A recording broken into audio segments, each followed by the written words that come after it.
Hello friends, I am Piyali. আজকে আলু দিয়ে ওলের তরকারি করেছি, তো সেটাই আপনাদের সামনে তুলে ধরলাম। তো প্রথমে আলুগুলোকে তেলে ভেজে নেব। একটু লাল লাল হওয়া অবধি অপেক্ষা করতে হবে, যতক্ষণ লাল লাল না হচ্ছে।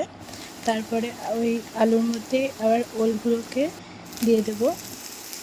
তারপরে দুটোকে একটু ভালো করে নাড়াচাড়া করে ভেজে নিতে হবে।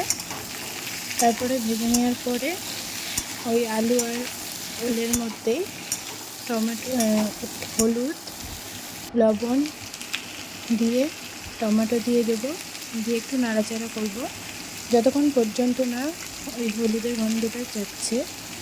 তারপরে ওর মধ্যে মশলা দিয়ে দেবো, একটু আদা বাটা, জিরে বাটা, লঙ্কা বাটা দিয়ে নাড়াচাড়া করব ভালো করে। তারপরে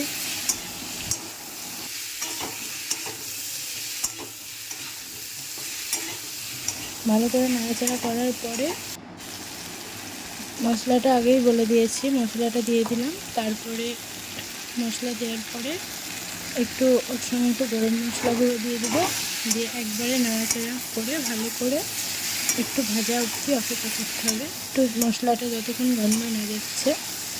তো তারপরে একটু প্রেসারে দিয়ে সিটি দিয়ে দেবো, 2 কি 3টে সিটি দিয়ে দিলেই একটু জল দিয়ে দিলাম।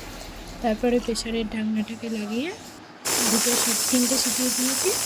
তারপরে আমার রেডি হয়ে গেছে আজকের আলু দিয়ে ওলের তরকারি। তো কেমন লাগলো জানাবেন। Thank you for watching.